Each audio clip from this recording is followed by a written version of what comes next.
Ciao, my name is Alessandro, but you can call me 𝗪𝗏𝗍, and 2025 is just around the corner. And I thought, just like I have a Spotify Wrapped about all the music that I listened to this year, why not having a board games Wrapped? Except this one is not gonna be about how much I played every game, but the games that I like the most. So I thought about making a ranking of my favorite board games of 2024. In the process of making that though, I realized that for me it was kinda hard to compare the games that were new to me in 2024 to the games that I love, know, and replayed in 2024. And this is the story of how this video comes to life. So you stumbled upon the video where I rank my replayed games in 2024. So games that I knew already previously and I replayed this year, because sometimes there's a little bit too much FOMO in this kind of environment and you don't always need to reach out for new stuff, but the old well-loved games are just as good. So what can you expect from this video? So I actually ranked all the games that I replayed in 2024, but in this video you're only gonna see the top 10. The best of the best, the ones I like the most. If you just wanna jump around in this video without having to look at the full ranking, I've got you covered because you can check out the chapters of this video and just jump to the relative section or position that you wanna check out. And you find the timestamps also in the description below. It is spoiler free, which means I haven't included the names of the actual games in the chapter. You're gonna find something like position 10, but I'm not gonna tell you which game is position 10. And I know some people will appreciate this because they wanna experience the whole video spoiler free, but some other people are gonna be very annoyed by it.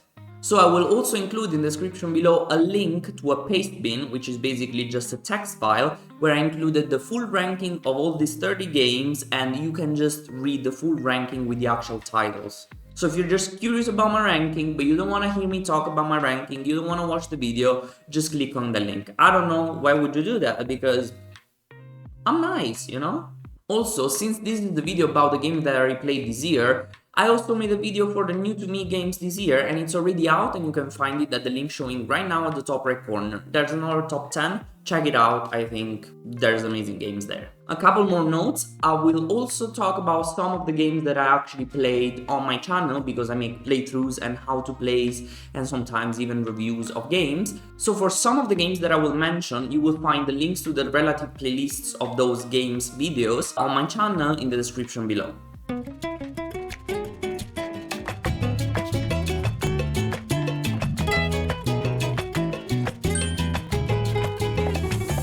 So as I said, I had to rank 30 games that I replayed this year, and I wanted to start with some honorable mentions.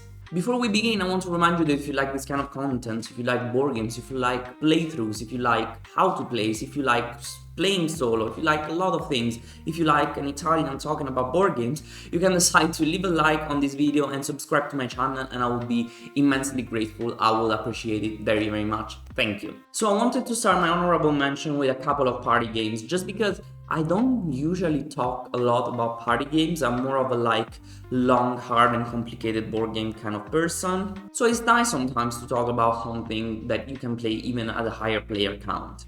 And the first game I want to talk about is called Mysterium. In Mysterium, one player is going to be the ghost, and all the other players are gonna have a person, a location, and a weapon assigned to them. And the ghost is gonna try giving hints to these people to make them understand which are their correspondent person, location, and weapon assigned to them. The characteristic of this game is the hints. The hints are called visions, which are simply just pictures. If you have played Dixit, which is a very popular game, the picture look more or less like that, a little bit like fantasy, cartoon-like style, very, very dreamy kind of pictures. So the ghost has just a limited time to basically find some connections between the vision cards that he has in his hand and the hints that he wants to give to the players. That is a very tough task, not gonna lie, but it's super fun. And at the end of the game, where the ghost is gonna reveal which were the hints he was giving and why he was giving such hints, it's just super fun to just discuss about it. The second party game that I want to suggest to you is called Secret, which is a social deduction game where basically players are split in two groups. A group of people are gonna be the liberals, another group of people are gonna be the fascists, and one of the fascists is gonna be I'm not sure I can actually mention this name on this platform, so I'm just gonna blip it out, beep. You know, that kind of stuff. And just like every social deduction game, all this information is secret. That's also in the name, it's called secret. So, and the reason why I suggest this game is that I understand the title is not the best. I understand it is scary, and I understand it is not particularly politically correct. I think when they decided the name and the theme for this game, they actually really thought about how wrong the name was and how much attention it could get just because of the name. I know it's negative attention, but you know, as long as people talk about it, they talk about it. It's advertisement. But it's truly the best social deduction game that I've ever played. So you might know Avalon, you might know Werewolf, you might know The Resistance. Well, this is just better. It's super cool with a lot of fun twists, so I highly recommend you check it out. And that's it. I know I haven't said a lot about these games because I don't want to focus on them, but I want to focus on the top 10. But now let's dive into the first game of our top 10. At position number 10, we find a game that I actually didn't expect to see in my top 10, which is called Fort. And this is basically a deck building competitive game about making friends and using pizza and toys to build the strongest fort possible. Does it sound nonsense? Yes. Is it fun because it is nonsense? Yes. So you're gonna try to score as many victory points as possible, and how you do that is collecting pizzas and toys as your resources and spending them to build your fort stronger and stronger. How do you acquire these resources? Well, by playing cards that drive all the actions you're gonna take in the game. What I like about this game is the art and the theme. It is from the same designers as Root, so the art is just as beautiful, it looks amazing. And the theme is silly, but it's still a pretty strategic game. Something also very fun is that each of the cards has a public action and a private action. The private action is reserved for the active player to use, while the public action everybody can follow as long as they have the right resource in their hand to be able to follow. It's not called resource, it's called suit. So you need to be careful about which cards you use, not just because you want to make the most out of your actions, but also because you don't want to give the possibility to other players to actually use your actions. Another super fun thing is that each of your cards is basically one of your friends. And for all the friends that you don't use during your turn, which is kind of not great to say it like this, but for each of the cards that you don't use during your turn, these friends are gonna be available for everybody to steal in later rounds. So you wanna make sure you value your most precious friends, you know? Just like in real life. I think it's pretty fun that when I first played this game, I didn't really like it, but now it is in my top 10 of this year's games, so I don't know, I feel like you should give it a shot, because it's fun, it's cool, and it grew on me, so it might grow on you too. Let me know if you know this game, if you've tried it, and if you like it. At position number 9, we're gonna find the only party game of my 2 series about my top 10 games of 2024. This game is called Pictomania, and it is indeed about drawing, but don't be fooled, because you don't need any drawing skills, and it's not about boring arts and drawings. It is very far from the concept of being able to draw very beautiful pictures. This is probably my favorite party game ever because it brings just so much chaos and so much hilarious nonsense to the table. You need to try it. It is basically played in 4 consecutive rounds, and each round is gonna get more nonsense than the previous one. So during each round, you're gonna have 21 possible options of things that you must draw during your turn. One of these things is gonna be randomly assigned to you, and you're only gonna discover once the round starts, and you're gonna be drawing as fast as possible what you need to draw, making the other people understand what you're drawing, but also trying to guess what the other people are drawing at the same time. Everybody draws at the same time, and everybody guesses at the same time. In summary, make your drawing very fast but make it understandable, and try to guess very fast and accurate. You gain points by making the correct guesses, you lose points if you make the wrong guesses, but also you lose points if the other players can't really understand what you're drawing. So where's the fun in all of this? Well, let me explain. These words you will be drawing are basically divided into categories, and in the first round it can be as easy as animals, right? So for example, a tiger, an elephant, or I don't know, a cat, a dog, and that's pretty easy to draw and pretty understandable, I suppose. But by the 4th round, you're gonna have a category that is kinda like a saying, a proverb, a metaphor, and you need to draw a metaphor, a saying, or a proverb. Let me know, how would you draw a proverb and distinguish from a saying? Do you see what I mean by chaos? Every time I play this game, it has always been super fun, and this is why I highly recommend you try it, and I 100% think you're gonna have a lot of fun. So let me know, have you ever tried it, and what was the weirdest thing you had to draw?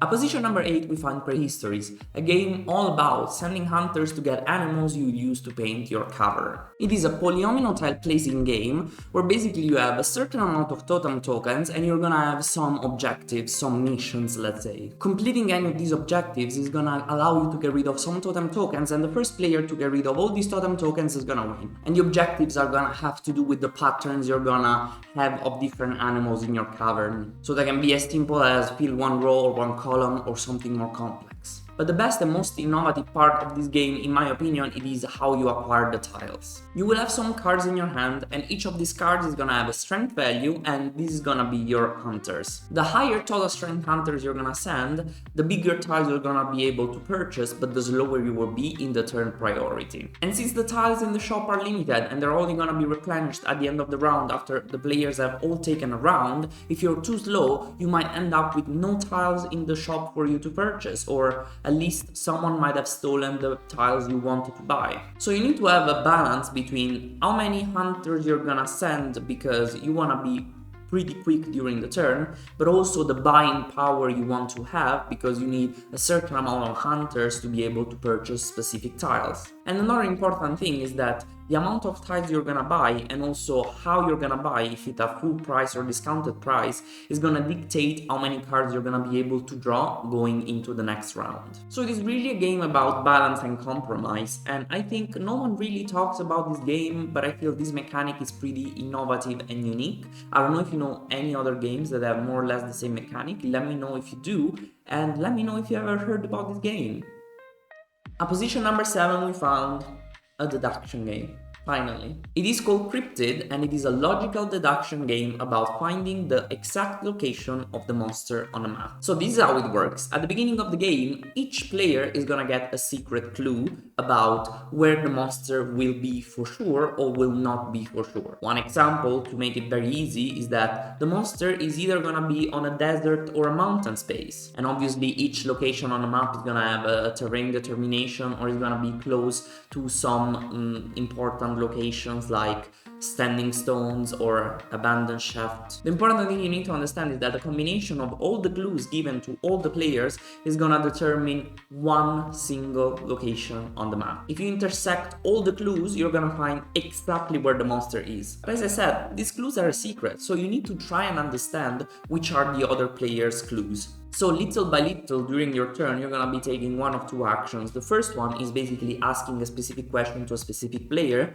and the second one is basically asking all the players the same questions, but that requires for you to give some information to all the other players. So you wanna be careful when you use one or the other action if you wanna actually give information to the other players or not. And if you're actually able to find the monster's location, then you win the game. So it is a pretty quick and easy to explain kind of deduction game. It is simple, but it's incredible, but it's also demanding from a brain power perspective. And this is basically its biggest drawbacks. I found that if people are not really into logical deductions, they're not gonna understand or like this game whatsoever. Probably because if you're not used to playing deduction games, you're not gonna see the patterns and the actions you would need to take in order to get to the solution. Deduction games are one of my favorite type of games, so let me know if you know any good deduction games that you want to suggest to me, and if you ever tried Cryptid. At position number 6 we find 𝗵𝗵𝗵, a collaborative game about killing monsters. Nothing much more than that. So just a brief introduction about this series. This series has already 4 different boxes and 4 different versions of the game. The basic one, the Universal Monsters, the American Monsters, the Greek Monsters, and the World of Monsters one that was recently released. I've only tried the Universal and the American Monsters, and I can say without a doubt that I 100% prefer the Universal Monsters, which is also the one that I thankfully own. I found the American Monsters one to be a little bit like gimmicky with the rules. The advantage of the last 2 releases, the Greek Monsters and the World of Monsters, is that they are compatible with each other somehow. So you can kind of mix and match the monsters, I think, between the 2 versions, because each of these games is also a standalone, but they cannot be combined with each other except the Greek monsters and the world of monsters. So the goal in this game is for the players to kill all the monsters before time runs out or before the monsters spread too much terror in the village by killing villagers or heroes. It is a sort of pick up and delivery kind of game at its core. You pick up the items, which can be of 3 different types, and you deliver them all over the board depending on the monster's objectives. I can't be more specific because each monster works completely differently, and this is the strong point of this game. Each monster has kind of its own mini-game integrated about how to defeat it. And so mixing and matching the different monsters into the experience is gonna give you completely different feels of how the gameplay goes. One thing I will mention is that this game is between 1 and 5 players, but the difficulty is definitely different because at 5 it's much harder than, let's say, at 2. Simply because it's easier to plan ahead when you have fewer players rather than having more players. Luckily, you can scale the difficulty of the game by deciding how many monsters to include in the play. So the more monsters, the more complex. Usually you have between 3 and 4 monsters, 4 for a bigger challenge. And also each of the monsters has a level of difficulty, so you can mix and match the number of monsters with the level of each monster and make your own personalized experience. So one of the hard things is actually being able to fine-tune the difficulty so that it's not too easy but not too challenging, and this is one of its drawbacks. Another flaw I find in this game is that sometimes the rules are not very straightforward and super clear. Even for very basic things like the order to which applying each of the different roll dice abilities. And the last flaw I want to mention is that the release cycle is a little bit inconsistent because the first 2 releases were not compatible. Now they are compatible, but are they really compatible? Because basically they changed the icons of the monsters, but they kept the same color, so the compatibility is a little bit wonky. But also before there were 6 monsters in each box, now there are 4 monsters in each box. In summary, it is a little bit chaotic, even though I really appreciate the introduction of the compatibility, even though it can be a little bit messy. I just want to mention I have 2 solo playthroughs of this game. You're gonna find the link in the description below to the playlist with these 2 playthroughs. And if you know 𝗁𝗏𝗏, if you have played 𝗁𝗏𝗏, just let me know which version do you prefer of the 4 that have been released so far. I'm actually pretty intrigued by the world of monsters just because there is Cthulhu, and I'm a big of like Lovecraftian kind of lore fan, so I might at some point buy it. At position number 5 we find Welcome to the Moon, a competitive flip and write game that has an integrated campaign. If you know the Welcome to kind of series of games, this is one of these games. I think there is Welcome to Las Vegas, and Welcome to the Moon. And I think this is like really next level compared to the other 2. You don't know what flip and write means? Just let me explain briefly. In this game you're gonna have 3 decks of cards, and each of these cards will have a number on one side and a suit on the other side. And each round you're gonna basically flip the cards in each of these decks, and you're gonna end up with 3 different number suit combinations. And you will have to choose which one of these 3 number suit combinations to use in your map. Of course, every map is gonna have its own restrictions on how to use the different numbers and how to use the different suits. Let me start by saying that you buy 1 game, but you're actually gonna have access to 8 games. Because this game has 8 maps inside, and trust me when I say that each map feels completely different. And I know sometimes these games where it's kinda like, oh, buy 1, get 15,000, they're bad, but each of these maps really feels like a great game. Moreover, if you want, all of these 8 maps can be tied into a unique campaign adventure. If this wasn't enough, not only you have 1 campaign where you're gonna be able to play the 8th adventure, let's say vanilla mode, so with no additional rules, but you're gonna have also more than 1 advanced campaigns where you're gonna have different twists and rule changes to each of the adventures. And if this wasn't enough, I just want to add that this game has an amazing, super well studied solo mode. These kind of games, the flip and write, the roller rides, tend to have a solo mode where it's kind of like get as many points as possible, but in this game you actually have a super dedicated, well-studied AI called Astra that behaves differently depending on which level you are, so it's actually gonna get harder and easier if you're successful or not successful during your playthroughs. The art is also super beautiful. I can't really say any bad things about this game.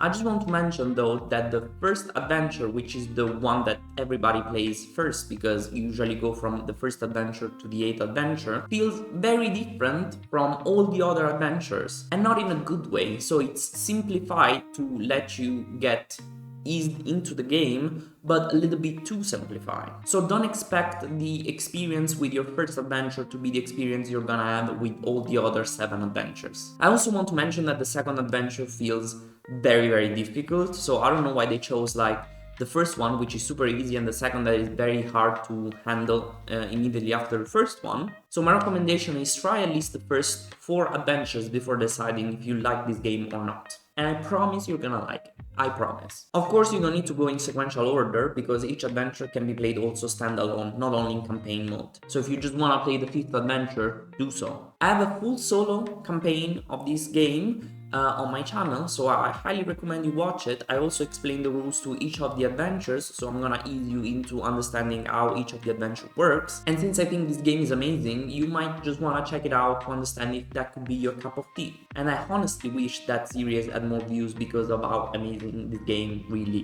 is. If you've tried the basic Welcome to, I think you should also give a shot to Welcome to the Moon because this is just next level. So let me know if you tried any of the Welcome to games and what do you think about them.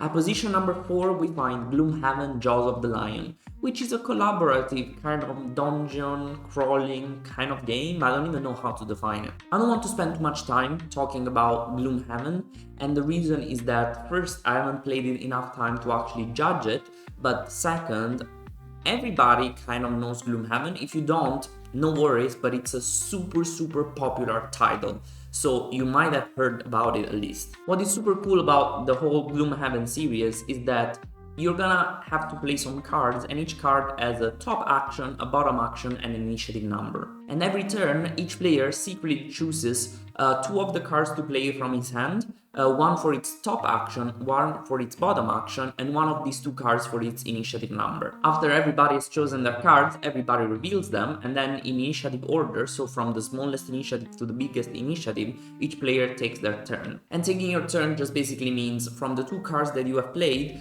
choosing 1 top action and 1 bottom action to resolve. The actions can be something like moving, attacking, defending, and so many more. In the meantime, there's also gonna be monsters taking their turn in between the players. You don't really know where the monsters are gonna act because the initiative number for the monsters is not public until everybody has revealed their hands, so you need to kind of shift your strategy also depending on what the monsters are gonna do. And this is how all the Gloomhaven, Frosthaven kind of games work, and I think it's a very unique mechanic that it's amazing, honestly. It's a genius mechanic. I think this might be the best Gloomhaven game, and this is why I purchased this one. And the reason is very easy. It's shorter, okay? It's simpler. It doesn't have 100 scenarios, but only like 20. So it doesn't require that big of a commitment that a normal Gloomhaven or Frosthaven with 100 scenarios will require. So it's much easier to bring to the table and play until it's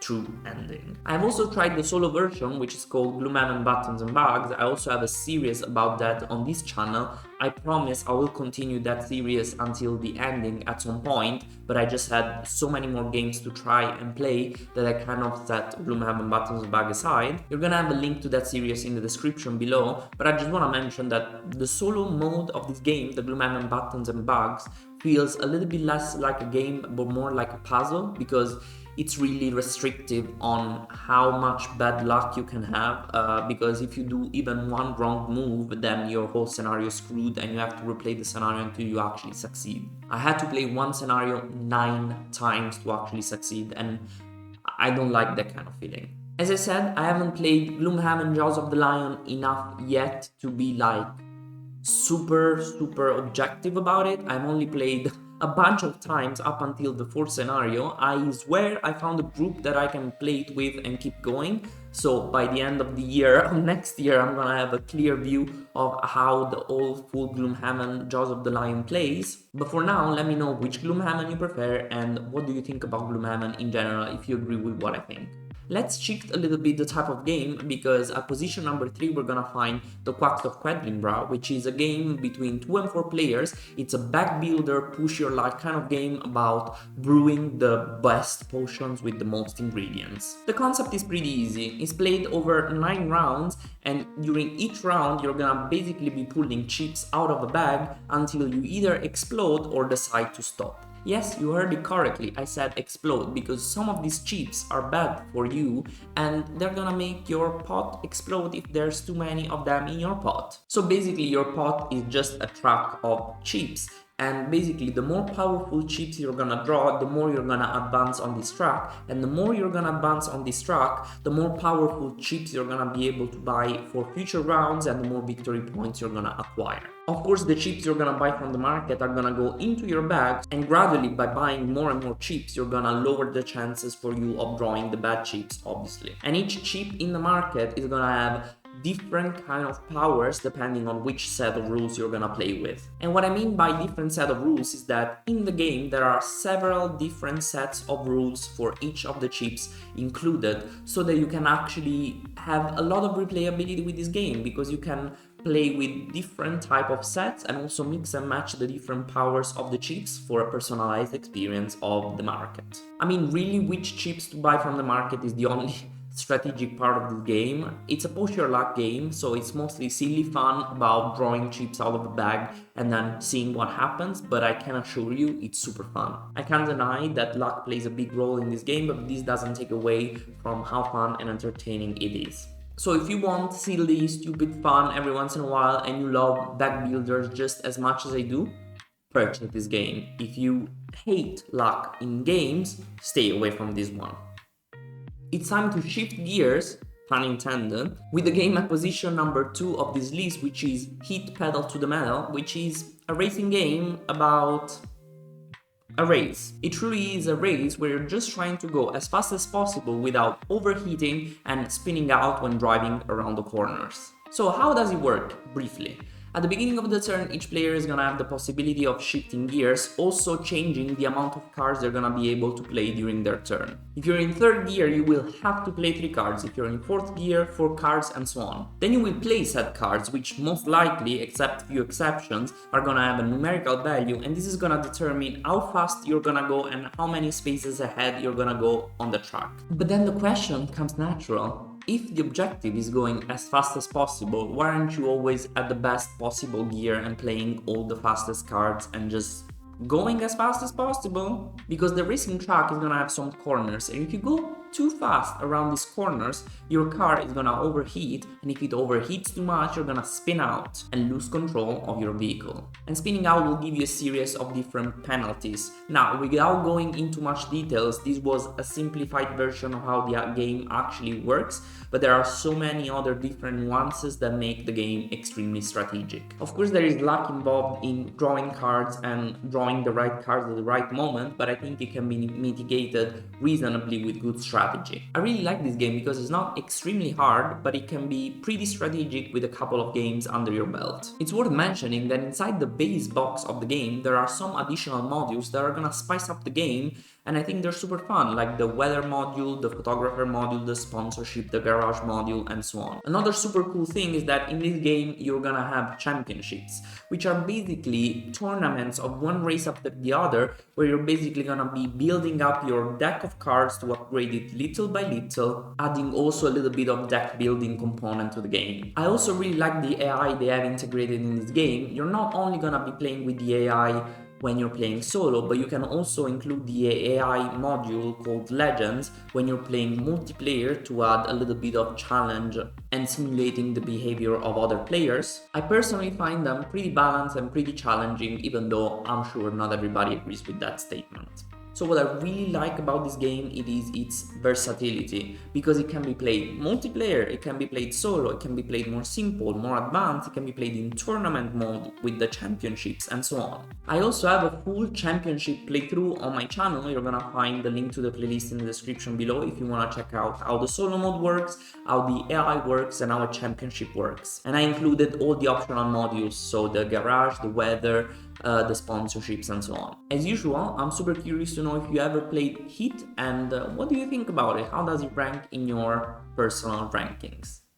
Before knowing which is my favorite game that I have replayed in 2024, if you're still watching, it means I kept you entertained and you kinda like this video, or at least I hope so. So I would be immensely happy and immensely grateful if you decided to leave a like to this video and most of all subscribe to my channel and thank you so much if you decided to do that. And remember to check out the links in the description for all the playthroughs I have mentioned of some of the games that we talked about. It is now time to find out which is my favorite replayed 2024 game. And this game is Root, which is a competitive, asymmetric 2-4 players, very cute war game about little animals killing each other.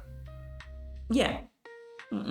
To say it briefly, in this game you're gonna be controlling a faction and trying to reach as fast as possible 30 points by doing several different actions, which can be, for example, building buildings, or controlling clearings on the map, which are the areas on the board, or fighting other factions, or for example crafting items with the cards you have in your hand, and many more. The truth about this game is that each faction works differently in this game, and when I say differently, I don't mean slightly differently, but I mean completely differently. Surely there are some common rules about moving, battling, crafting, but how each faction implements each of these actions can be widely different. And I think this is what makes this game amazing, because each faction is truly asymmetric, and playing each of the different factions can be a completely different experience. It feels like a different game, and mastering each of these factions is an art on its own. And you might think, with this much asymmetric gameplay, then the factions must be completely unbalanced. Well, in my personal opinion, I would say no. But the internet seems to think differently, and they think there is an overpowered faction, but they also disagree on which one is the overpowered faction. So where's the truth, really? If you can't really pinpoint an overpowered faction and everybody seems to think there's a different overpowered faction, in my opinion there isn't an overpowered faction. The truth, in my opinion, is that it really depends from the level of experience of each player and the level of experience of each player with each of the factions. But I think the asymmetry in this game is what makes it amazing and super fun. But it has its drawbacks, obviously, because first-time players are gonna be surely confused about how it all works. I'm not a first-time player, and sometimes I'm also like not super clear about how each of the factions actually works, because each faction has a different set of rules, and remembering everything accurately, it can be a little bit tricky. So first-time players can be a little bit overwhelmed. Also, with the cute art and the little animals and everything, it can seem like a cute family game when it's really not. It's much more complex than it actually looks like. This is a game that requires a little bit of commitment to really shine, and many plays to actually understand it fully. You can also make this game collaborative with an expansion called the Clockwork expansion. There's actually 2 different versions of it, and this expansion also allows the game to become a solo game. There are many expansions to this game, which comes with new map, new mechanics, new factions, and I would like to explore them, but I think that the base game also gives enough content for many plays without getting stale. Since this is a very popular game, I'm sure many of you have heard about it or have actually played this game, and let me know if you agree with me on putting it very high on your lists. So this was all. This is the full ranking. I hope you enjoyed it, and I want to thank you so much for watching, and I just want to wish you a good start of the year, that your 2025 might be very full of board gaming, and again, thank you so much for watching. Ciao!